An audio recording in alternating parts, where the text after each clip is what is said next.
ರಾಜ್ಯದಲ್ಲಿ ನೆನೆ ಬಿಜೆಪಿ ಚುನಾವಣಾ ಚಾಣಕ್ಯ ಅಮಿತ್ ಶಾ ಮಿಂಚಿನ ಸಂಚಾರವನ್ನ ಮಾಡಿದ್ರು. ಕಾರ್ಯಕರ್ತರಿಗೆ ಬೂಸ್ಟರ್ ಡೋಸ್ ನೀಡಿ ರಣತಂತ್ರವನ್ನ ರೂಪಿಸಿದ್ದಾರೆ.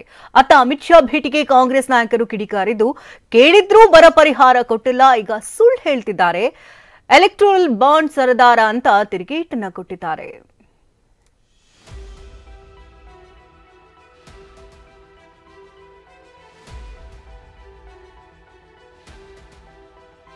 ಬರ ಪರಿಹಾರದ ಬಗ್ಗೆ ತುಟಿ ಬಿಚ್ಚಿದ ಸುಳ್ಳಿನ ಸರದಾರ. ಗಾಂಧಿ ಪ್ರತಿಮೆ ಮೇಲೆ ಪ್ರಮಾಣ ಮಾಡಿ ಎಂದ ಕೃಷ್ಣ ಭೈರೇಗೌಡ. ಅಮಿತ್ ಶಾ ನೆನೆ ಡಿಕೆ ಬ್ರದರ್ಸ್ ಭದ್ರಕೋಟೆಯಲ್ಲಿ ನಿಂತು ಕಾಂಗ್ರೆಸ್ ವಿರುದ್ಧ ಘರ್ಜಿಸಿದ್ರು.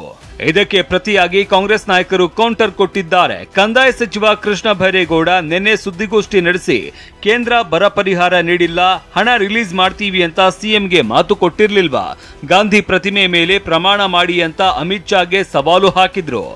ನವೆಂಬರ್ 20ನೇ ತಾರೀಕು ನಮ್ಮ ಬರಗಾಲದ ಬಗ್ಗೆ ಮೆಮೊರಾಂಡಮ್ನ ಅಂತಿಮ ಶಿಫಾರಸು ಗೃಹ ಸಚಿವರ. ನಿಮ್ಮ ಉಬ್ಬಿದ ರಕ್ತನಾಳಗಳ ಸಮಸ್ಯೆಗೆ ಎವಿಸ್ ಆಸ್ಪತ್ರೆಯಲ್ಲಿ ಕೇವಲ 30 ನಿಮಿಷದ ಲೇಸರ್ ಚಿಕಿತ್ಸೆಯೊಂದಿಗೆ ಮುಕ್ತಿ ಹೊಂದಬಹುದು. ಹೆಚ್ಚಿನ ವಿವರಗಳಿಗಾಗಿ ಸಂಪರ್ಕಿಸಿ 8088837000. ಟೇಬಲ್ಗೆ ಹೋಗಿದೆ. ಅಲ್ಲಿಗೆ 4 ತಿಂಗಳು ಚುನಾವಣೆ ಘೋಷಣೆ ಆಗೋದಕ್ಕೆ ಮೊದಲು 4 ತಿಂಗಳು ಕರ್ನಾಟಕಕ್ಕೆ ಬರ ಪರಿಹಾರವನ್ನ ಬಿಡುಗಡೆ ಮಾಡತಕ್ಕಂತಹ ಶಿಫಾರಸು ಕಳೆದ 4 ತಿಂಗಳು ಗೃಹ ಸಚಿವರ ಟೇಬಲ್ನಲ್ಲಿ ಧೂಳು ಕುಡಿತಾ ಕೂತಿದೆ. ಅದಕ್ಕೆ ಈ ಪತ್ರನೇ ಸಾಕ್ಷಿ.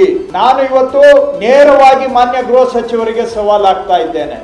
ನಾವು ತಮ್ಮನ್ನ ಡಿಸೆಂಬರ್ 20ನೇ ತಾರೀಕು ಭೇಟಿಯಾದಾಗ ಡಿಸೆಂಬರ್ 23ನೇ ತಾರೀಕು ನಾವು HLC ಸಭೆಯನ್ನ ಮಾಡಿ ಅಂತಿಮ ತೀರ್ಮಾನ ತೆಗೆದುಕೊಳ್ತೇವೆ ಅಂತೇಳಿ ನೀವು ನಮ್ಮ ಮುಖ್ಯಮಂತ್ರಿಗೆ ಮಾತು ಕೊಟ್ಟಿದ್ರಾ ಇಲ್ಲವಾ? ಇದಕ್ಕೆ ಜವಾಬ್ ಕೊಡ್ಲಿ. ಅವರು ಹೇಳಿದ್ದ ಟೈಮ್ಗೆ ವಿಧಾನಸೌಧದಲ್ಲಿರುವಂತಹ ಗಾಂಧಿ ಸ್ಟ್ಯಾಚ್ಯೂ ಎದುರುಗಡೆ ನಾನು ಬರ್ತೇನೆ, ಸತ್ಯ ಪ್ರಮಾಣ ಮಾಡಿ ಹೇಳಿ, ನಾವು ಬರ್ತೇವೆ, ನೀವು ಮಾತು ಕೊಟ್ಟಿದ್ರಾ ಇಲ್ವಾ ನಮ್ಗೆ, ರಾಜ್ಯದ ಪರವಾಗಿ ಮುಖ್ಯಮಂತ್ರಿಗಳು ತಮ್ಮನ್ನ ಭೇಟಿ ಮಾಡಿದಾಗ ನಾವು ಸಹ ಪ್ರಮಾಣ ಮಾಡ್ತೇವೆ. ಇನ್ನು ಸಿಎಂ ಸಿದ್ದರಾಮಯ್ಯ ಟ್ವೀಟ್ ಮೂಲಕವೇ ಅಮಿತ್ ಶಾಗೆ ತಿರುಗೇಟು ನೀಡಿದ್ದಾರೆ.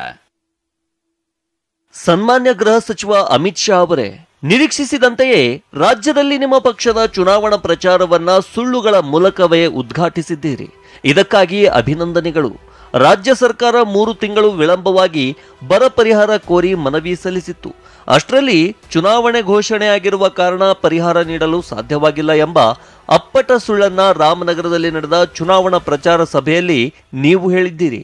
ಈ ಸುಳ್ಳನ್ನ ಹೇಳುವಾಗ ಕನಿಷ್ಠ ನಿಮ್ಮ ಆತ್ಮಸಾಕ್ಷಿಯಾದರೂ ಕುಟುಕಲಿಲ್ವೇ? ನಾನು ನಿಮ್ಮ ಮುಂದೆ ಇಡುವ ಸತ್ಯವನ್ನ ಸುಳ್ಳೆಂದು ನೀವು ಸಾಬೀತು ಮಾಡಿದರೆ ರಾಜಕೀಯದಿಂದಲೇ ನಾನು ನಿವೃತ್ತಿಯಾಗ್ತೇನೆ.